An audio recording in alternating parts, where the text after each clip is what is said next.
I think I'm going to see you tonight. Yay. You don't mean that.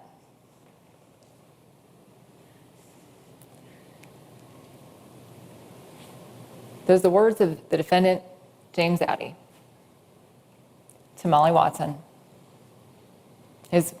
according to counsel, his beloved fiance. He knew. He knew what was going to happen. He knew how that date was going to end. To be clear, the state is not putting Mr. Addie on trial for adultery. And Mr. Addie is not on trial for lying. But Mr. Addie's adultery led to the murder of Molly Watson, and his lying led to him sitting in that chair.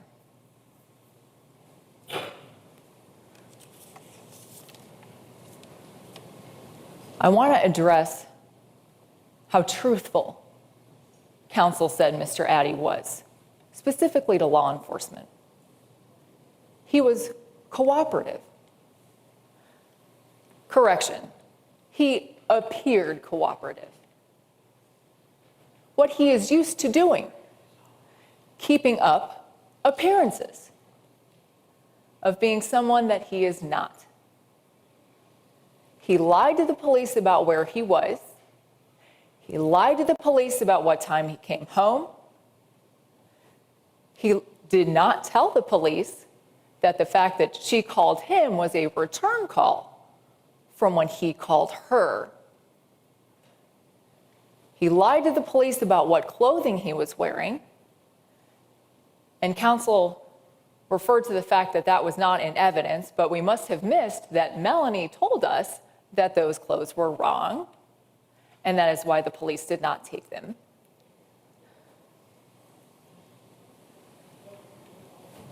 And that final phone call, he is on the phone with her for the exact 22 minutes before her death, and the police come knocking on his door and say, "Your fiance is dead. When was the last time you talked to her?" And he volunteered. "Look, this is the last phone call I had." Did he mention? She told me she was driving. I heard, the sounds of her driving to remote locations. She said she was going to make a nail polish sale or whatever it is. No, he didn't. He looked cooperative, but he continued to hide the truth.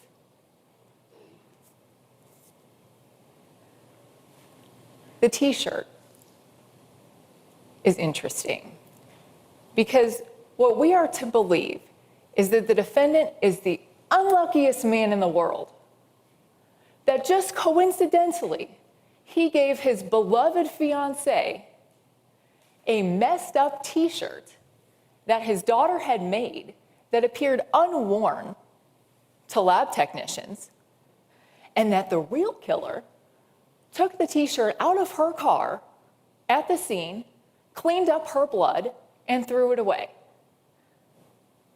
When the other two T-shirts that matched that T-shirt were in the defendant's home, as my partner earlier said, but not just in the defendant's home, in the defendant's gun closet and in the defendant's garage, both of which were controlled by the defendant. Okay? That T-shirt must have just been coincidentally thrown out. And so I want to talk about the coincidences in this case, if we are to believe that the defendant is the unluckiest man in the world. Here is everything that has to be true in the world for him to be innocent. Glenn McSparron, our 911 caller, came to the scene and just so happened to, while the victim's car was still parked there, see an old white male driving a dark, as he described, grandma car, dragging his tires through the same parts of that muddy area that we found the defendant's tire print in.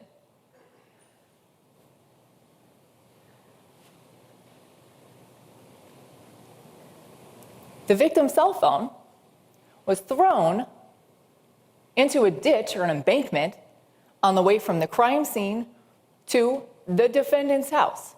We saw it on the maps. There were 3 tire prints at the scene that night, one of which was positively identified as coming from his tire, but there was another one in the sand, sure looks like his tire, and there was another one in the embankment, also looks like his tire. That is unfortunate for him, I guess, very unlucky. And about the tire print, okay, Jason Crafton told you that those tire prints, you match first-class characteristics. Is it the same make and model tire? Yeah. Then you move on to individual characteristics, which I would argue is like a car's fingerprint. Individual characteristics are put onto that tire through driving it, okay? Every tire hits every object in the road a different way. So he is able to say 11 different places on that tire are unique. The defendant's t-shirt made by his daughter with the victim's blood on it and gunshot residue was found thrown, once again, between the crime scene to the defendant's house. He told his wife he was a good shot, and there were sniper certificates hanging on his wall. That is unfortunate for him, very unlucky. The defendant tells their wedding planner days before the wedding that his bride, his beloved, is driving him crazy. Two fellow inmates in the jail say he said exactly the same thing, that he laid someone face down in a ditch. These people didn't know him from Adam. They didn't know each other from Adam. They had no incentive to come forward. They got no breaks on their case, and yet they heard exactly the same thing, which, by the way, is probably one of the only true statements we have heard of the defendant's statements that have come into evidence in this case. Laid someone face down in a ditch. Their guest list for their wedding was cut by almost half several days before the wedding, very unusual. He just so happened coincidentally to start and stop a phone call with her for the exact same 22 minutes that she was driving from her home to her death. His son had not been fitted for his tuxedo just days before the wedding. His car was parked in the garage when the police came, a place that it was not generally parked with a hood up, a situation that was not generally true, but it was true that night. It's very unfortunate for him.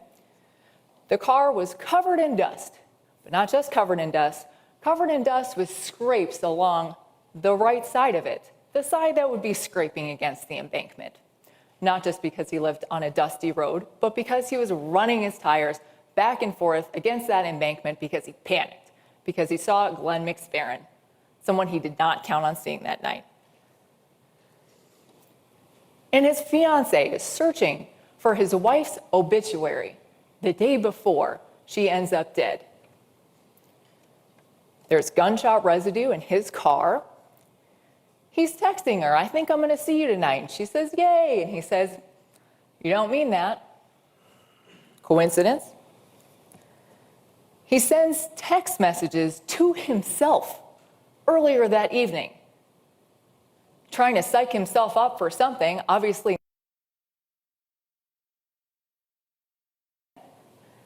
He's talking himself into it. He's getting himself ready. And there's a rifle leaning up against the door that his daughter said he walked in with ammunition in it that doesn't match any ammunition in the rest of the house, but happens to be consistent with the gun box that was also thrown away between the crime scene and his house. In addition to the other two firearms that we've heard have gone missing. He made the decision on that particular night after talking to his girlfriend all day. Thousands of texts, I think, we heard over the course of those phone records. That particular day when she goes radio silent and he calls and he texts and she is not responding. Didn't report her missing, didn't call anyone in a panic, 2 days before their wedding, doesn't say anything about it. He gets home that night and he watches with bleach. His daughter can smell bleach. Oh, it was his normal practice to wash at 10 o'clock his clothes with bleach. Okay, unfortunate coincidence, he happened to do it that night, and it was notable enough for his own daughter to comment on it.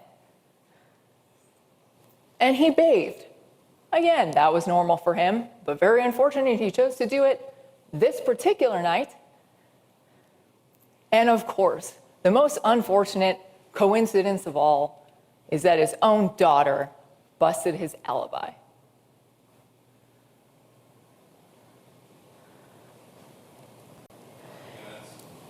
Saying he got home an hour and a half later than he told the police, right? And he wasn't outside working on the car. We know it because he told police that he was in his living room watching Schindler's List. So either he was lying then, or that's not true, right?